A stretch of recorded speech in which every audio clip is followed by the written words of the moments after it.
Começou? Olá pessoal, tudo bem com vocês? Como é que vocês estão? Eu espero que vocês estejam bem, que vocês estejam em suas casas e principalmente que estejam se cuidando, né? Porque eu quero ver todo mundo, quando tudo isso acabar, novamente lá no Sabedoria Júnior, pra gente poder se reencontrar. Pessoal, primeiramente, bom dia, boa tarde, boa noite, não sei que horas você está vendo esse vídeo, né? Mas sinta-se bem-vindo, sinta-se acolhido, né, em nossa aula.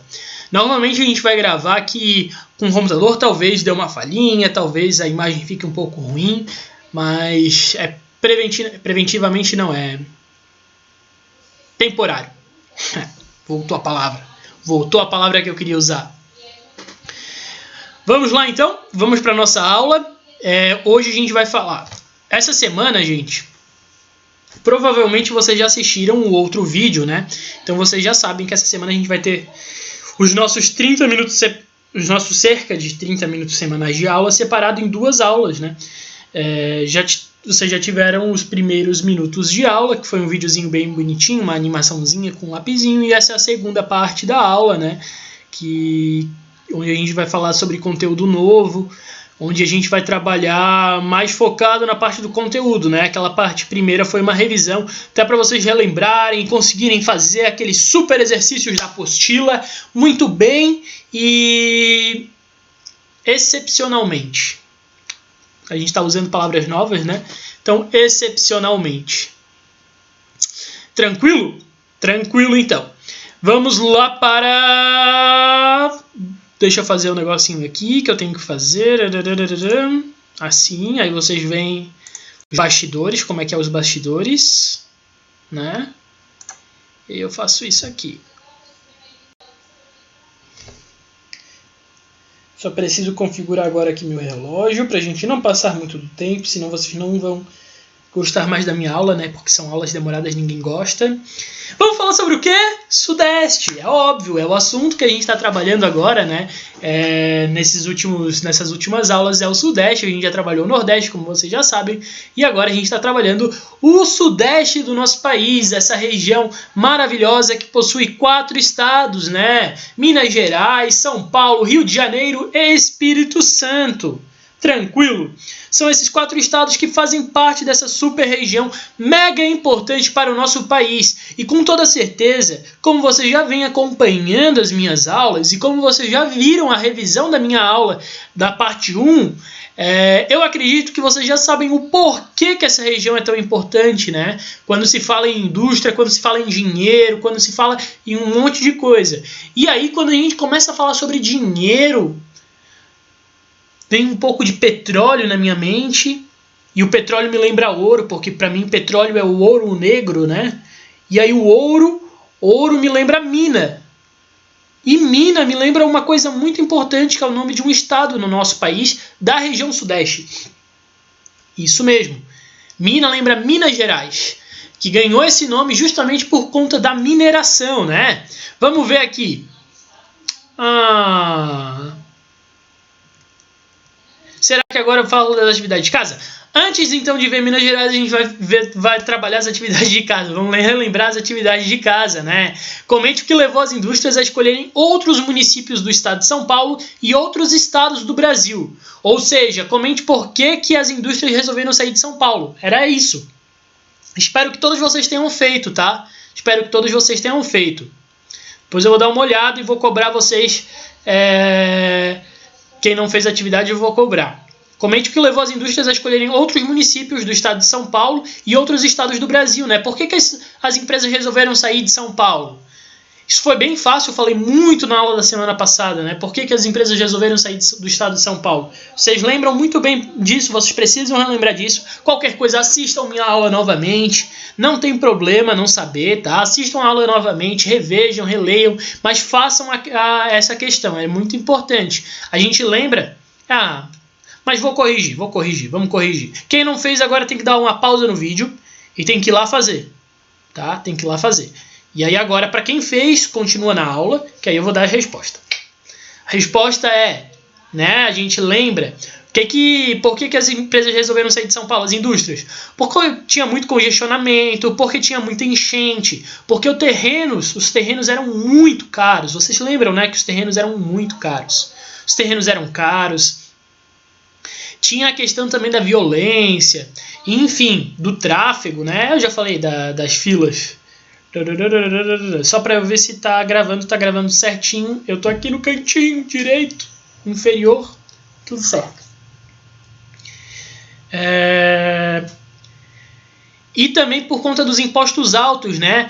Começou uma guerra fiscal, né? Era qual município, qual estado do Brasil conseguia oferecer um preço mais baixo, um valor mais baixo, e as indústrias resolveram todas saírem, todas não, né?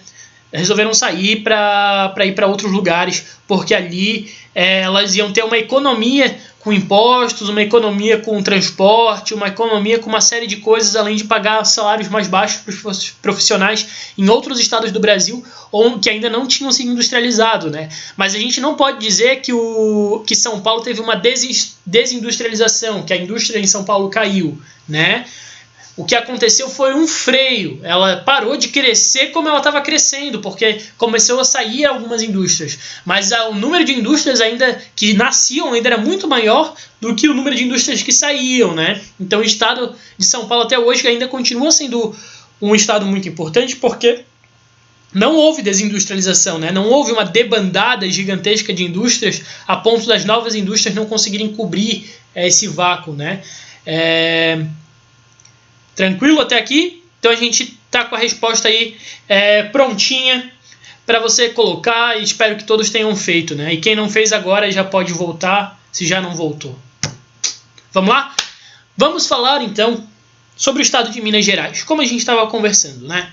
A gente já falou sobre São Paulo, já falamos sobre Rio de Janeiro, já falamos um pouco do Espírito Santo e até de Minas Gerais também. Mas agora eu quero dar um enfoque maior em Minas Gerais para não ficar só esse enfoque em São Paulo. Porque São Paulo é um estado importante, mas Minas Gerais também é. Gente, teve um período, vou fazer um parentesão aqui. Teve um período da história do Brasil que Santa Catarina foi um país independente. Vocês sabiam disso? Era a República Juliana, junto com o Rio Grande do Sul, né? O Rio Grande do Sul... Nessa época, o Brasil estava vivendo o que a gente chamava de República do Café com Leite. O que quer dizer a República do Café com Leite? Quando vocês pensam em café, vem qual estado? São Paulo, as grandes fazendas de café. São Paulo era o estado do café. E Minas Gerais sempre foi o estado do leite, né? Das tortas, dos bolos, do pão de queijo, do próprio queijo. Tudo virava em torno do leite. Então, quem comandava o Brasil era a República do Café com Leite. Era... São Paulo e Minas Gerais, né? Café São Paulo, leite Minas Gerais. São Paulo e Minas Gerais, República do Café com Leite, é o período denominado no Brasil onde somente pessoas de São Paulo e somente pessoas de Minas Gerais controlavam o país. E aí o Rio Grande do Sul ficou muito insatisfeito, porque os dois estados, Minas Gerais e Rio Grande do Sul e São Paulo, estavam pagando muito pouco no valor da carne, do charque, né? E eles tinham que percorrer grandes caminhos do Rio Grande do Sul até São Paulo para vender aquele charque. Então eles resolveram fundar uma própria república, né? Que foi chamada, inclusive é chamada até hoje pelos gaúchos de Revolução Farroupilha. E aí essa onda de independência tomou o estado de Santa Catarina também, que criou a República Juliana. Só que no estado de Santa Catarina, isso não ficou durante muito tempo, foram 1 ano, se eu não me engano, ou 2 no máximo, enquanto no Rio Grande do Sul foi 8 anos. A República Juliana em Santa Catarina foi exterminada com guerra, né? O Brasil foi lá e massacrou todo mundo que ousava querer continuar e querer fazer um estado independente. O Rio Grande do Sul não, porque o Rio Grande do Sul tinha muito mais soldados, né? Hoje já não, hoje não em questão de soldados, mas hoje nossa economia e a do Rio Grande do Sul ainda disputam muito pau a pau junto com o Paraná. Nós somos 3 estados muito parecidos, né? Mas no passado não, o Rio Grande do Sul era muito mais desenvolvido que nós. Então a gente apanhou, né, do Brasil e voltamos a ser um território confederado, voltamos a ser um estado do Brasil, né? E o pessoal lá, os gaúchos, que ficaram 8 anos independentes, eles só voltaram com um acordo, onde eles se declarariam como um estado dependente do Brasil, ou seja, não eram independentes, mas eram dependentes, né? Eles eram como se fosse um país dentro do Brasil, vamos dizer assim. e uma série de outras medidas, e que incluía o preço da charque, né, o preço da carne ser um pouco mais alto. Por que eu estou contando isso? Porque tem a ver com Minas Gerais. Minas Gerais e São Paulo foram dois estados sempre muito unidos, sempre foram potências no Brasil e sempre foram estados muito fortes, de cultura muito fortes. Quem é que não consome pão de queijo, né? Se não toda semana, pelo menos uma vez por mês ou uma vez por ano, a gente consome pão de queijo aqui. E pão de queijo não é típico da nossa cultura, é típico da cultura dos mineiros, lá de Minas Gerais, né? E o pão de queijo é fruto do Brasil e é fruto de Minas Gerais, ele foi feito lá. E a gente consome aqui em Santa Catarina, né? É o exemplo de uma cultura que é predominante, que é forte, tão forte que passa os hábitos a ocuparem outros estados. Assim como o chimarrão, né, que vem do Rio Grande do Sul, que vem do Pampa e tudo mais, do Uruguai, e vem aqui para Santa Catarina. Não é típico daqui, mas vem para cá com os gaúchos, né, por ser uma cultura forte. Assim como o nosso peixe com o pirão da água também é bem forte aqui, né? Mas não chega a pegar outros lugares por aí. Mas vamos lá. Minas Gerais, mineração no Brasil, focado em Minas Gerais. Aqui nós temos, olhem, gente, uma pessoa negra e outra pessoa negra aqui. E um branco. Essa pessoa branca era um senhor dos escravos e essa pessoa negra era um escravo, né, da época. Infelizmente, a gente vivia um período da escravidão e viveu durante muito tempo no período da escravidão no Brasil.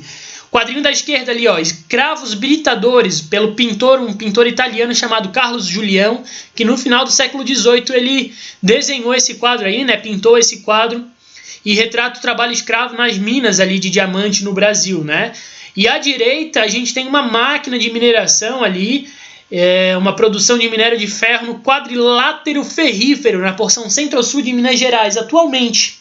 Então, como era a mineração antigamente, como era a mineração atualmente, né? Como é a mineração atualmente. Duas diferenças aí bastante bacanas para a gente ver e para a gente analisar. À direita a gente já vê o emprego de máquinas, a gente já vê que as próprias máquinas tiram ali o minério e tiram os rejeitos, né?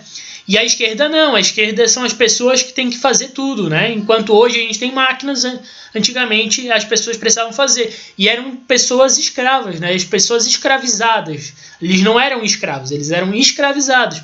Escravos, na verdade, a gente nem pode dizer que há, né? Porque ninguém pode mais ser escravizado e nem, na verdade, nem deveria ter podido um dia alguém ser escravizado, né? Mas no Brasil, uma parte grande da população foi. Beleza? Esse aqui é o quadrilátero ferrífero. Eles falam que essa máquina aqui está no quadrilátero ferrífero. O que é o quadrilátero ferrífero? São a junção desses 4 municípios aqui, Congonhas, Ouro Preto, Mariana, Santa Bárbara, Sabará. Olha só.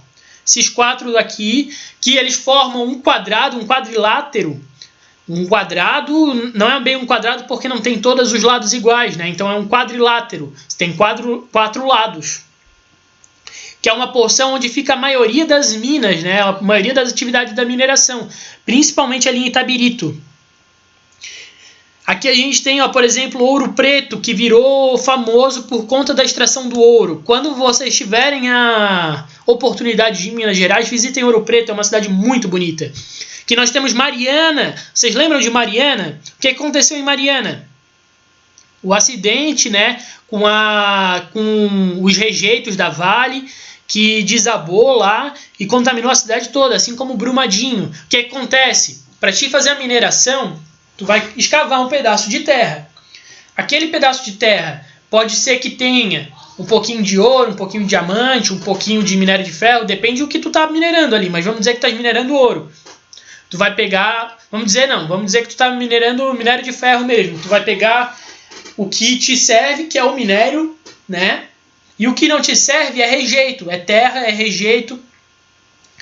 E como é utilizado produto químico, como é utilizado muita coisa durante esse momento, né, para extrair, esse rejeito é colocado dentro de uma represa, né, para que ele não contamine e para que ele fique ali paradinho, né?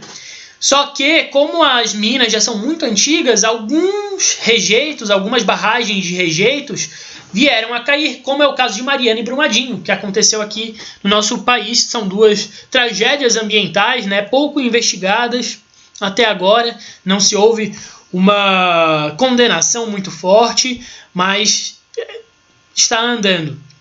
Então esse é o quadrilátero ferrífero. Muito importante vocês anotarem isso e saberem disso, que há uma região em Minas Gerais chamada quadrilátero ferrífero, que é famoso pela produção, pela mineração. Beleza? Vamos passar para o próximo slide. Então vamos voltar no tempo. Isso aqui é atualmente, né? A gente viu aqui, ó, antigamente os escravos, hoje as máquinas. Hoje o quadrilátero ferrífero. Mas vamos ver como é que nasceu essa parte da mineração em Minas Gerais. Particínio de São Paulo, alguns movimentos acabaram fazendo com que o ciclo da exploração de minérios no Brasil começasse, né? Principalmente ali no século XVII, com a destinação da região de Minas Gerais para isso. Então aqui a gente vê, ó, nessa figurinha aqui de cima, entradas e bandeiras, né, das estações de mineração. E aqui embaixo um monumento às bandeiras, né, aos bandeirantes, em São Paulo. Aqui um mapa bem grande, né, sobre as rotas ali de mineração e rota dos bandeirantes que foram descobrir o Brasil, né? Os bandeirantes, e aqui há um pórtico de homenagem aos bandeirantes. Aqui temos os bandeirantes, né, entradas e bandeiras, os bandeirantes que foram para Minas Gerais. E aqui no mapa a gente tem as rotas que esses bandeirantes fizeram para descobrir o Brasil como um todo, né? Perfeito? Nesse mapa, inclusive, tem o nome de cada bandeirante, ó.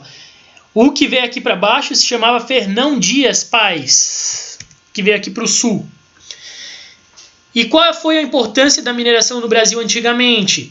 Antigamente ela tinha uma forte importância, porque era de Minas Gerais que se tirava o ouro que ia para Portugal, né? Todo o ouro que Portugal roubou do Brasil e que fez com que desenvolvesse Portugal veio de Minas Gerais ali. E era justamente por isso, por ter muito ouro em abundância, que Portugal resolveu ficar aqui e ocupar o Brasil, né? Diferente de outros territórios onde ele esteve, que ele só chegou e já saiu. Atualmente a mineração ainda é uma fonte de renda, porque é 5% do PIB. 5% de tudo que é produzido no Brasil vem da mineração. Né? A mineração ainda tem um bom número aí e representa uma grande porcentagem aí na produção brasileira. Ali a gente tem uma pintura da mineração no estado de Minas, ó. Com certeza ali é mineração do ouro, porque o ouro é que se minera assim, né? Com uma peneira, e aí tu vai pegando a terra, vai minerando, e aí vai saindo a água, e aí ali tu mexe naquela terra e vê se tem ouro. O que tiver de ouro tu tira, o que for rejeito, né, que for areia, tu joga para fora. A areia mais grossa, que a areia mais fina, ela já escorre ali. E aí fica só um pouco mais da areia mais grossa e as pedras de ouro, né? Quando tem, né? Que às vezes tu tem que ficar lá um dia todo pegando e peneirando para descobrir uma pedrinha pequena de ouro ou nem descobrir nada, né? Hoje em dia, assim, no passado o ouro tinha muito mais abundância de ouro. A extração manual, que eu acabei de falar, eu tenho essa péssima mania, né? Vocês me conhecem, eu tenho essa péssima mania de adiantar coisa que eu já botei no slide da frente, ao invés de passar o slide. Mas não tem problema, gente. Tá aí, ó. Desde o início até hoje, a extração manual é um método utilizado para obtenção de minérios, né? Como eu expliquei agora, a mineração do ouro, por exemplo. Por não requerer conhecimento especializado, é acessível a trabalhadores de baixa escolaridade. Mas, em contrapartida, causa prejuízo ao meio ambiente, pois o método utilizado devasta ali o solo, os rios, os peixes, animais, vegetais, todo o ecossistema no geral, né? Porque tu fica ali devastando, tirando terra do fundo, colocando na peneira, peneirando. Essa parte do texto quis dizer que tu não precisa ter feito uma universidade para minerar manualmente ouro ou qualquer mineral. Mas essa prática, apesar de não acontecer mais em uma proporção tão grande, ela devasta o meio ambiente como um todo, no território onde está sendo minerado, no garimpo. É por isso que os índios, por exemplo, na Amazônia, não querem que os garimpos e que os garimpeiros extraiam ouros e minerais valiosos de dentro da Amazônia, num lugar que é propriedade deles, né, que é demarcado para eles viverem, justamente porque devasta o meio ambiente como um todo, né? E dentro da Amazônia, uma devastação é uma coisa bem perigosa. Também proporciona males ao garimpeiro, que acaba por se tornar vítima de violência das drogas e das pressões psicológicas inerentes a esse ambiente em que trabalha, né? Como ele está lá no meio do nada, o chefe, né, o dono do garimpo, acaba maltratando e acaba tornando aquela pessoa uma vítima de maus tratos e, enfim, de uma série de violências. Apenas os donos dos garimpos ganham com essa exploração. Os donos dos garimpos são as pessoas que mais ganham, né? Justamente porque essas pessoas não são tão escolarizadas, né? Ali em cima a gente vê o pessoal com a peneira, o tipo de peneira especial. E aqui tem uma imagem bem típica de um garimpo, que são várias montanhas e o pessoal minerando dentro da montanha. Então, o relevo original de Minas Gerais, a gente viu essa parte da mineração, mas aí o relevo de Minas Gerais tem predominância de planaltos, que são áreas altas e planas, e com escarpas, né, e depressões na região central. Tranquilo? Acho que dá para passar aqui. Isso aqui é mais sexto ano do que quinto ano. Aí a gente vê a alteração do relevo devido à mineração, né? As atividades de mineração, ó. Como tem tido a depressão aqui, ó. Vocês estão vendo essa partezinha preta aqui, ó. Essa outra aqui, partezinha preta. Tudo que está entre essas partezinhas pretas, porque o nível do morro caiu muito. Foi lá embaixo. Por conta da mineração e da extração dos minérios, né? Que aí vai rebaixando os morros e tornando o relevo mais baixo. Então tem uma grande diferença no relevo por conta da mineração, que é um problema que a mineração também causa. Relevo atual, a atividade extrativista da mineração explorada por máquinas tem modificado o relevo atualmente em padrões mais controlados e regulares. E olhem ali, 2 caminhões. Vocês lembram aquela foto das pessoas com as peneiras? Hoje máquinas, atualmente máquinas, né? O que eu quis dizer aqui com o relevo é que o relevo se alterou. O que antes eram grandes porções de terras altas e retas e retilíneas, hoje são vários buracos, ó, e cada vez mais buraco. Por exemplo, essa terra aqui dessa foto, ela foi totalmente retirada, tá sendo feito um buraco aqui para baixo, né? Porque a mineração exige isso, exige que tu vá cavando, retirando o que não serve, e o que serve, que é o minério, tu vende. Aí o aspecto econômico atualmente, somente em 1750 que a gente viu que teve o fim do ciclo do ouro. Alguns, quando as plantações de café passaram a acontecer também, né, que o café também veio para cá, apesar de São Paulo ser o principal estado do ciclo do café, em Minas Gerais também veio o café, né? E principalmente começou a ter café com o fim do ciclo do ouro, né? E depois houve até aqui, ó, o próprio texto fala, o surgimento de novas indústrias pioneiras nos setores de produtos alimentícios, têxteis e siderúrgicos, com trabalhadores assalariados, né? Os aspectos econômicos atualmente, a mineração ainda faz parte, né? E ela voltou ativa, principalmente depois ali com a bauxita, com os fosfatos, zinco, alumínio, calcário, né? O Minas Gerais é uma terra muito rica em minérios, e por isso a mineração, depois do término do ciclo do café ali, enquanto São Paulo começou a vir as indústrias e tudo mais, em Minas Gerais a mineração voltou a crescer, né? A mineração voltou a crescer junto com algumas das indústrias que eu já falei ali para vocês, ó, alimentícios, têxteis e siderúrgicos. Grande importância local, utilizado como fonte de renda, destino da produção voltado para a China e Estados Unidos. Ó. Então a exportação de minério de ferro, por exemplo, em 2013, rendeu 2 bilhões de dólares para o estado de Minas Gerais, em janeiro de 2013. Muita coisa, né? Minérios de ferro, extração, processamento e distribuição. Aqui embaixo, ó, quadrilátero ferrífero, né, de Sabará, Santa Bárbara, Mariana e Congonhas, quadrilátero ferrífero. Perfeito. Os principais minérios de ferro encontrados no Brasil são hematita, magnetita, limonita, cirita e pirita. Aqui eu tenho, ó, eu iria levar isso para a sala se a gente tivesse, mas aqui eu tenho a pirita, que é essa amarelinha. Não. É pirita, essa amarelinha. E a biotita, que é essa daqui do cantinho, ó. Não sei se vocês conseguem ver. Mas eu tenho os minerais e alguns dos minérios que são minerados aí em Minas Gerais, aqui na minha casa. Calcula-se que existam cerca de 28 bilhões de toneladas de ferro em território brasileiro. No quadrilátero ferrífero, delimitado por vértices de Congonhas do Campo, Mariana, Santa Bárbara e Sabará, concentra-se a maior parte dessa quantidade. A Uzi Minas, maior exportadora de ferro do mundo, a COSIPA e ao mercado externo destinado à produção do quadrilátero ferrífero. Cerca de 50% da produção exportada escovada principalmente pelos portos de Santos e Vitória. Então toda a produção de minério vai para Santos ou vai para Vitória, ou então vai para Santos em São Paulo ou Vitória no Espírito Santo para ser exportada aí para outros países do globo. E a gente viu que principalmente quem compra principalmente é China e Estados Unidos, né? Beleza? As atividades da casa de hoje, quais são? Estão aí, ó. Páginas 162 até 166 da apostila. E se tiver dúvidas na realização das atividades, pelo amor de Deus, me chama no WhatsApp. Me chama no WhatsApp se vocês tiverem dúvida. Me chama no WhatsApp se vocês precisarem de ajuda.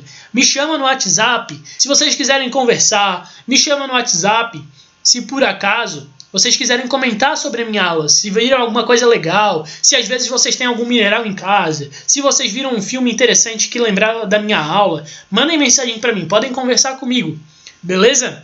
Espero que vocês estejam muito bem, espero que vocês estejam muito confortáveis nas suas casas e que continuem assim, tá? Se protejam, não se coloquem em risco e eu quero muito, muito mesmo reencontrá-los lá no Sabedoria Júnior quando tudo isso terminar.